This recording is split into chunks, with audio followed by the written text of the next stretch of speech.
श्री राम जय जय राम। श्री राम जय जय राम। श्री राम जय जय राम। सच्चिदानंद भगवाननी जय।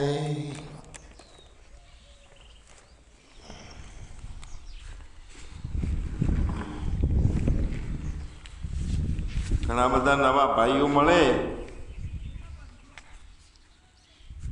અને મુલાકાત કરે એટલે પૂછે કે બાપુ આ જ્ઞાન શું છે એ ખબર નથી પડતી. તમે બધી વાતો કરો છો, સત્સંગ થાય છે, એ ગમે છે, પણ કાંઈ ખબર નથી પડતી જ્ઞાનની. પણ આ દુઃખો છે એની ખબર પડે છે, સંસાર ભારે પડે છે, જીવવો એ પણ ખબર પડે છે. અને રોજ સવારથી માંડી અને સાંજ સુધી મશીનની જેમ કામો કરવા પડે છે અને ફરજો અદા કરીએ છીએ. તો એ બધું ભારે લાગે છે સંસાર. જ્ઞાનની કશું ખબર પડતી નથી નવા ભાઈઓ હોય એમને.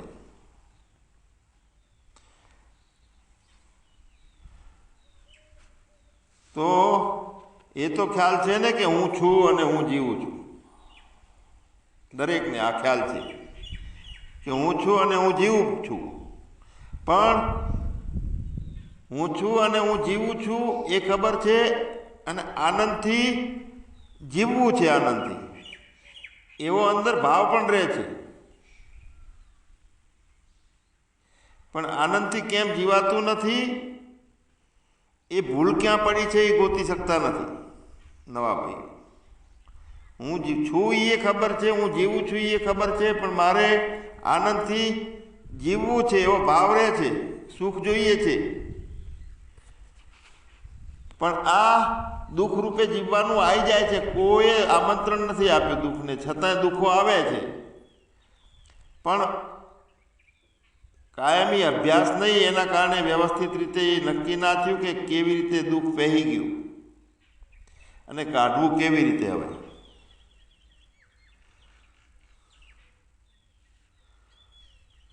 અને સુખ જોઈએ છે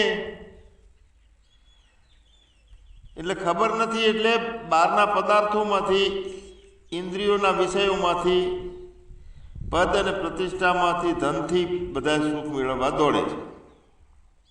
કેમ કે સુખ જોઈએ છે. હવે સુખનું સરનામું સાચું કયું છે એ પણ ખબર નથી.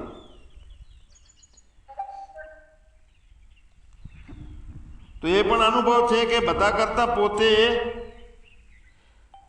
સુખની ઈચ્છા રાખે છે ને બીજે સુખ મેળવવા જાય છે. સુખનો ધોખો મળે છે, સુખ મળતું નથી.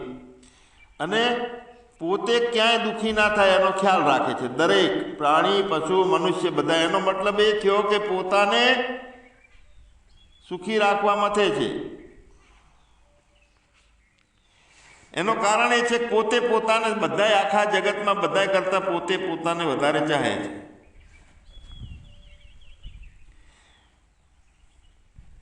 હવે એને ખબર નથી કે આત્મા શું છે, જીવાત્મા શું છે, પણ પોતે પોતાને ચાહે છે દરેક, એનો ખ્યાલ છે. એનો મતલબ એ થયો કે જીવાત્મા છે, એનું જીવાત્મા પણ ગમતું નથી એટલે તો એમાંથી બહાર નીકળવા માગે છે, પણ આત્માનું આત્માપણું શું છે એનો ખ્યાલ નથી. એટલે સૌથી વધારે પ્રિય સૌને, દરેકને પોતે પોતાનો આત્મા સૌથી વધારે પ્રિય લાગે છે. પણ આત્માના બદલે સંસાર જ દેખાય છે. એનું શું કરવું? આત્માનો ખ્યાલ જ નથી પડતો, જ્ઞાન શું છે એ ખબર પડતી નથી. અને દ્રષ્ટિકોણ, નજરિયો એવો બન્યો છે કે સતત બીજામાં જીવન પસાર થાય છે, પોતાના સિવાય બીજામાં. હવે જોવે છે પોતે પોતાને વધારે ચાહે છે, પોતાને સુખી થવું છે, પણ પોતાને છોડી અને બીજા બહારના વિષયોમાં, ઇન્દ્રિયોમાં જીવન પસાર થાય છે. એટલે ત્યાં વિવેકની ખામી પડી. એ પણ તો એનો ઉકેલ શું? સંપૂર્ણ ઉકેલ એ છે કે પોતે પોતાને ઓળખવો, પણ ઓળખાતો નથી તો શું કરવું કે જો જેટલું જેટલું આ બધાની ખબર પડે છે, કોને જાણ થાય છે, કોને જ્ઞાન થાય છે, કોણ જાણનારો છે, તો તરત ખ્યાલ આવશે કે હું. હવે હું છું તો હું કેવો છું એનું તપાસ કરવી પડે. રાગ દ્વેષ વાળો, કામ ક્રોધ વાળો, વધવા વાળો, જન્મવા વાળો, મરવા વાળો, દુઃખી થવા વાળો, આનંદે મેળવવા વાળો. તો પોતાનું જે જાણનારો છે એ આત્મા છે અને પોતે પોતાને જીવાત્મા માને છે ને એવો ખ્યાલ છે કે આત્મા અને જીવાત્મા બે છે. તો એ ભૂલ એક જ છે ને એક ભૂલથી પહેરી ગયેલું છે. તો આત્માનું મૂળ સ્વરૂપ શું? સત ચિત્ત ને આનંદ સ્વરૂપ છે. સત એટલે કાયમ રહેવા વાળું, ચિત્ત એટલે જે જાણવાની, જેના કારણે જાણવાની સત્તા છે, અને આનંદ સ્વરૂપ છે એટલે કોઈથી અવિકારી નથી થતું, કોઈથી મિશ્રિત થતું નથી. જીવાત્મા તો મિશ્રિત થઈ જાય છે બધાથી, મનથી, બુદ્ધિથી, દેહથી. તો હવે પોતાના યથાર્થ દુઃખ નિવારણનું અને આનંદની પ્રાપ્તિનું રિઝલ્ટ લાવવું હોય તો પોતાના જે સાચા લક્ષણ છે આત્માના, સત ચિત્તને આનંદ રૂપે એને સમજી અને એ લક્ષણોથી એને પકડી રાખવાનું છે. આત્માને લક્ષણોથી બદલાવા વાળો નહીં. સત એટલે કાયમ રહે છે, ઊંઘવા વાળો નહીં, દુઃખી થવા વાળો નહીં, એટલે સત. એ લક્ષણ એનું પકડવાનું. ચિત્ત એટલે ચેતન, જ્ઞાન સ્વરૂપા, જેના કારણે ચેતના જ્ઞાન કરે છે. તો જેના કારણે જ્ઞાન થાય છે એને પદ નથી, પ્રતિષ્ઠા નથી, જન્મ નથી, મૃત્યુ નથી, અને ચેતન છે. અને ચેતન એક જ છે, અનેક નથી. આ બીજું લક્ષણ એનું પકડી રાખવાનું આત્માનું. અને ત્રીજું લક્ષણ છે કે કોઈથી ભેળસેળ થતો નથી, આનંદ સ્વરૂપ છે, ઠોસ છે, ભરપૂર છે. તો એ લક્ષણોથી એને પકડી રાખવાનો છે. લક્ષણોની ખબર હોય તો ખબર વિવેક થશે કે બીજું બધું છે એનાથી વિરુદ્ધનું છે, અને ક્યાં ભૂલ થઈ છે બધું પકડી ગયું છે એનો પણ ખ્યાલ આવશે. એક વિચાર યાત્રા ત્યારે ચાલુ થાય છે કે આ બધું કેવી રીતે ઉપજ્યું, મારા સિવાયનું, ચેતન સિવાયનું.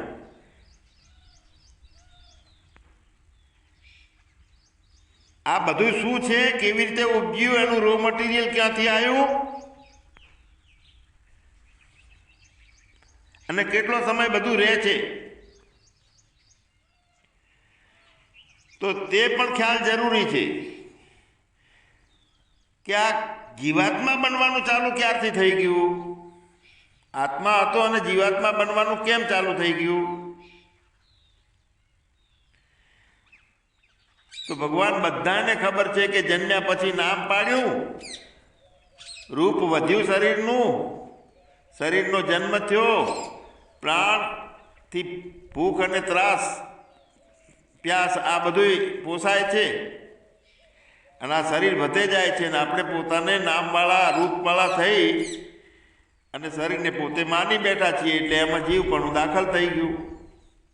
હું વ્યક્તિ છું, પેલા મારા છે, હું આવો છું, હું તેવો છું, મારે આમ કમાવું છે, મારે આમ નેતા થવું છે કે અભિનેતા થવું છે, બનવાનું બગડવાનું બધું ચાલુ થયું. હવે પેલું તો આત્મા સ્વરૂપ છે, એ તો ખાલી ચેતન છે, અને એના સિવાયનું બીજું બધું સાચું માન્યું, અને એની અંદર વાસનાના કારણે, મોહના કારણે ફસાણા છીએ.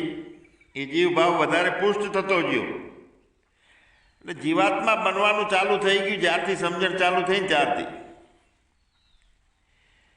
નામ પાડ્યું એ વખતે સમજણ નથી તો ખબર જ નથી કોનું નામ શું છે. આપણી જોઈ જોઈને પાકું થઈ ગયું બધું. એટલે પોતે નિર્વિકલ્પ અને નિરાકાર આત્માનું સ્વરૂપ હોવા છતાંય નવો અભ્યાસ કરી કરી અને વિકારી અને આકારવાળો બની ગયો છે, અને એને હું માને છે. એમાં દ્વૈતો ચાલુ થઈ ગયા, દ્રષ્ટિ બધી બદલાઈ ગઈ, મારું તારું ચાલુ થઈ ગયું. તો આ બધો ખેલ ચાલુ થઈ ગયો, ખટપટ ચાલુ થઈ ગઈ પોતાનામાં.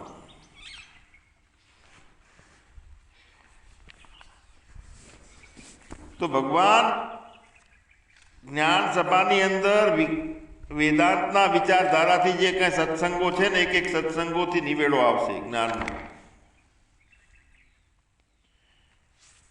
જગત આ કોણે ઘડ્યું, કેવી રીતે ઘડાણું બધું જગત, અને ક્યાં સુધી ટકશે. હવે આપણું જે સામાન્ય જ્ઞાન છે મનુષ્ય તરીકેનું, વ્યક્તિ તરીકેનું, એમાં તો બધા ખૂબ આગળ વધે છે. કોઈ વેપારી બને, કોઈ કલેક્ટર બને, કોઈ કમિશનર બને, વૈજ્ઞાનિક બને અને કરોડો રૂપિયા કમાય છે. છતાં એને આનંદ મેળવવાની જરૂર પડે છે, આત્માના આનંદની. એટલે આપણું જે જ્ઞાન છે જીવાત્મા તરીકેનું જ્ઞાન,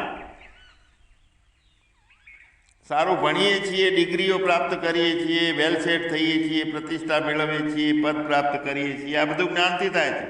પણ એ જ્ઞાનમાં ઘણો ફેર છે. આ પશુતુલ્ય જ્ઞાન છે, એક સારું જીવ મોભાવાળું જ્ઞાન માનીએ છીએ. તો માણસના જ્ઞાનમાં અને બ્રહ્મના જ્ઞાનમાં ઘણો ફેર છે, જમીન આસમાનનો ફેર છે. જેમ પશુઓ માણસના જ્ઞાનને સમજી શકતા નથી, એમ આજે માણસનું સામાન્ય જ્ઞાન છે, સામાન્ય જ્ઞાનમાં બધા જીવે છે, એ લોકો બ્રહ્મના જ્ઞાનને સમજી શકતા નથી. અને સામાન્ય જ્ઞાનથી બ્રહ્મદશાની, બ્રહ્મ જ્ઞાનની કલ્પના થઈ શકતી નથી, એમાં પલ્લે પડે જ નહીં. એટલે કહે છે કે આ બધું સમજાતું નથી, જ્ઞાન શું છે એ, પણ અમારે તો આનંદ જોઈએ છે. જ્ઞાનથી જ આનંદ મળશે.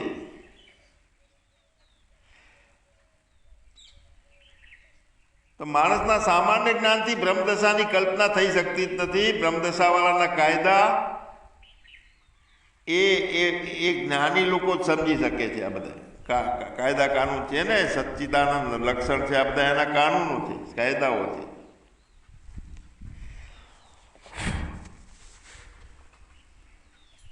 બ્રહ્મથી જગત જુદું નથી. આ પણ બ્રહ્મદશાવાળાના સિદ્ધાંતો છે. જુદું નથી અને બંને વચ્ચે કોઈ સંબંધ થઈ શકતો જ નથી, કારણ કે આત્મા છે એ કાયમ અસંગીનો અસંગી રહે છે. સંબંધ તો બે હરખી વસ્તુઓ ચારે થાય છે, વિરુદ્ધ વસ્તુઓનો સંબંધ થતો જ નથી. નિરપેક્ષ છે પોતે બ્રહ્મ, અને એના સિવાયનું બધું સાપેક્ષ છે. તો સાપેક્ષ અને નિરપેક્ષનો સંબંધ હોઈ શકે નહીં.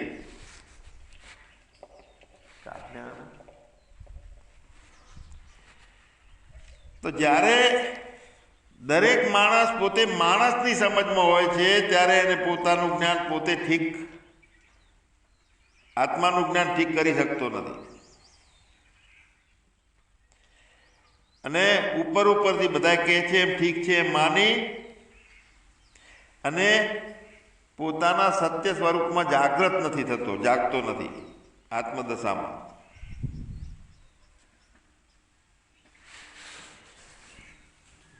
અને વારંવાર ભૂલો થાય છે, જીવાત્માના ભાવો પકડાઈ જાય છે, બે પણ દેખાય છે, સપનું જેમ આવે છે એવી રીતે આ જગતને પણ.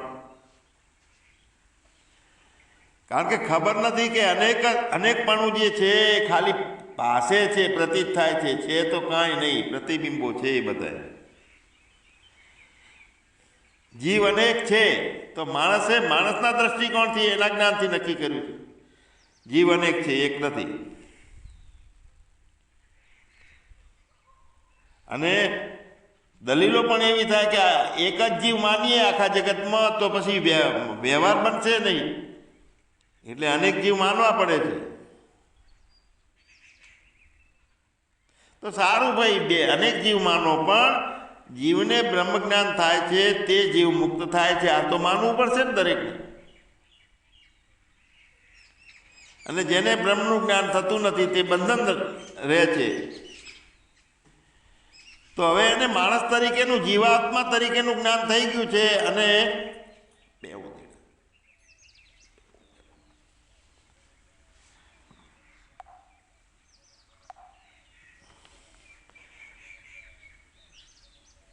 એ જ્ઞાન ખાલી કરે તારે બ્રહ્મ જ્ઞાન પ્રાપ્ત થાય. એને મુક્ત થવું છે તો જીવાત્મા પણ આના જ્ઞાનથી મુક્ત થવું છે. માણસ તરીકેનું જ્ઞાન થયું છે એનાથી મુક્ત થવાનું છે ને. જો મુક્ત ના થાય તો બ્રહ્મ જ્ઞાન થતું નથી, તો પાછું બંધનનું બંધન રહે છે.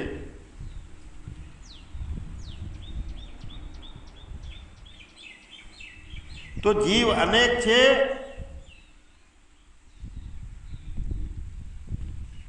એવું જણાય છે, તો અજ્ઞાને પણ અનેક છે એવું લાગે છે.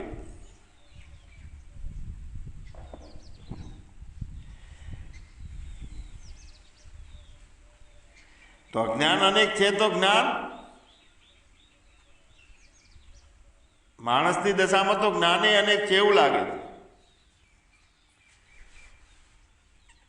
હું સુખી છું, હું દુઃખી છું, એ દરેક માણસને આપણે નોખું નોખું નોખું નોખું લાગે છે. દરેકના સુખ દુઃખ જુદો જુદો હોય છે એવું લાગે છે.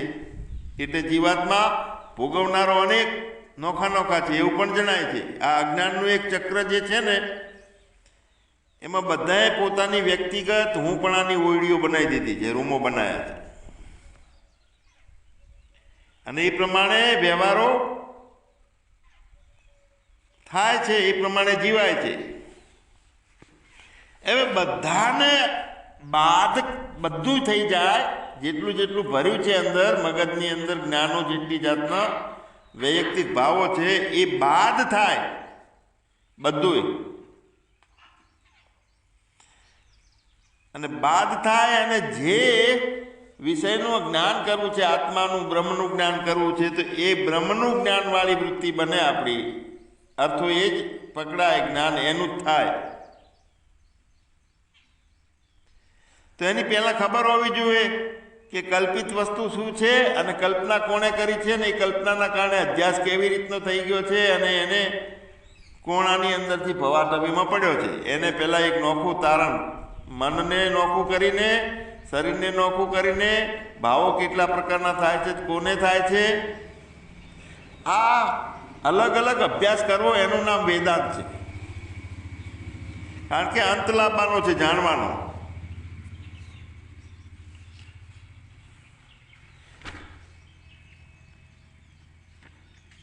પોતે મુક્ત થવા માગે છે અને અહંકાર મટતો નથી. અહંકાર રહે છે ત્યાં સુધી મુક્તિ મળતી નથી.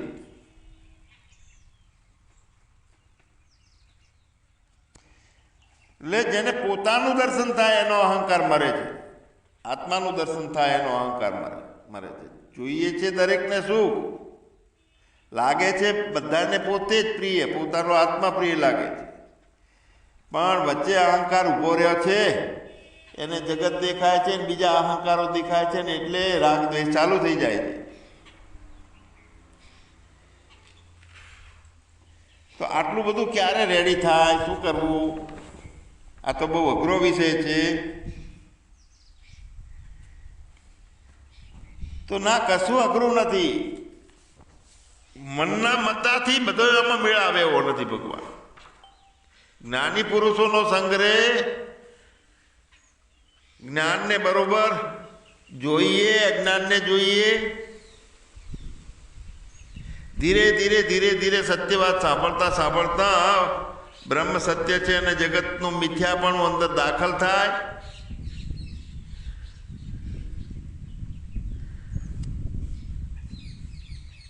અને દોષો બધા જીવાત્માના છે, આત્મામાં નથી. અમુક સિદ્ધાંતો સાંભળી અને જોઈ અને એને આત્મસાત કરવા પડે છે. અજ્ઞાનની ભૂમિકામાં હું પણ એવું માનતો પહેલા કે અજ્ઞાન પણ બ્રહ્મ છે અને બ્રહ્મને ઢાંકે છે. કારણ કે જીવાત્મા હું નોખો છું, બની ગયેલો છું, એ મને ક્યાં ખબર હતી? એટલે એવું ભેળસેળમાં ડબલા વાગે કે નિરાકરણ જ ના આવી શકે. બ્રહ્મને હું બ્રહ્મ છું અને મને અજ્ઞાને ઢોક્યો છે, આવી ભ્રાંતિઓ હતી મને. હવે ક્યાં મેળ આવે કહો? જે વસ્તુ કાયમ અવિકારી, એકમ નિત્યમ વિમલમ અચલમ સર્વથી સાક્ષી ભૂતમ, એવું આપણું હોવું છે. અવિકારી છે છતાં આપણે માનીએ કે હું બ્રહ્મ છું, મને અજ્ઞાને ઢાંકી દીધો છે ને અજ્ઞાનને પકડવા જવું છે મારે. હવે દ્વૈતમાં જે રમવાનું છે ને, તો એક મહાત્માને મેં પ્રશ્ન પૂછ્યો હતો કે હું બ્રહ્મ છું ને મને અજ્ઞાને ઢાંકી દીધું છે,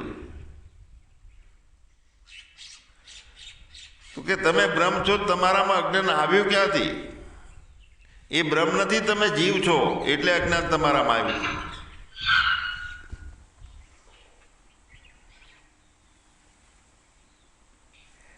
એટલે જીવ અને બ્રહ્મનો ભેદ જે છે એની ખબર પડી જાય ત્યારે નિરાકરણ ચાલુ થાય છે. ખોટો ઉભો થયેલો ભેદ છે, તો ખોટો ઉપાધિના ભેદ છે ખાલી. 10 વર્ષ પહેલા શિક્ષક હતા એટલે શિક્ષક હતા, અત્યારે શિક્ષક પણ 10 વર્ષ કર્યું ને કાલે મામલતદારની નોકરી મળી છે તો મામલતદાર થયા, પણ એકનો એક કે બીજો કોઈ. એટલે ઉપાધિનો ભેદ છે. તો ઉપાધિ છે શું છે? અજ્ઞાન છે. એ જ ઉપાધિ વેદાંતમાં અજ્ઞાનને ઉપાધિ માની છે.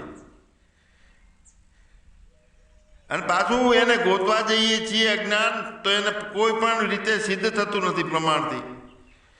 અને છતાં અજ્ઞાન દશામાં અજ્ઞાન જણાય છે અને માણસ દરેક વ્યક્તિઓ અજ્ઞાનમાં ભટકાય છે અને આમાંથી બહાર નીકળવાનો પ્રયત્ન કરે છે.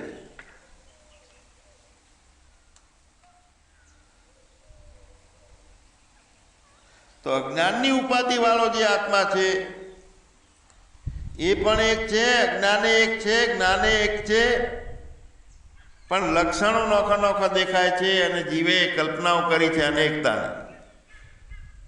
તો જે એક છે એ એક જ છે ને બાકીનું બધું એમાં કલ્પિત છે.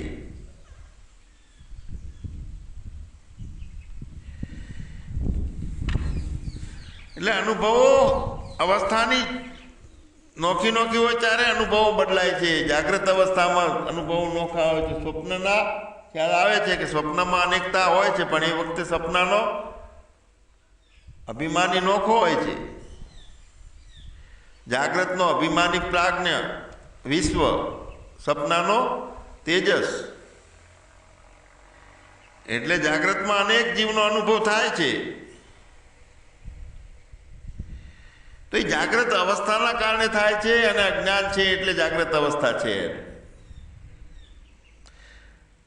બાકી જાગ્રતમાં એક જ આત્મા જીવ છે, એ જ આત્માનો એવો જ અનુભવ થાય, એનું સમાધાન જ મળી જાય. એક જ આત્મા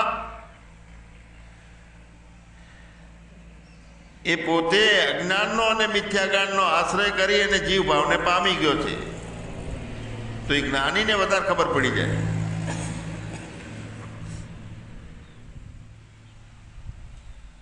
તો ભગવાન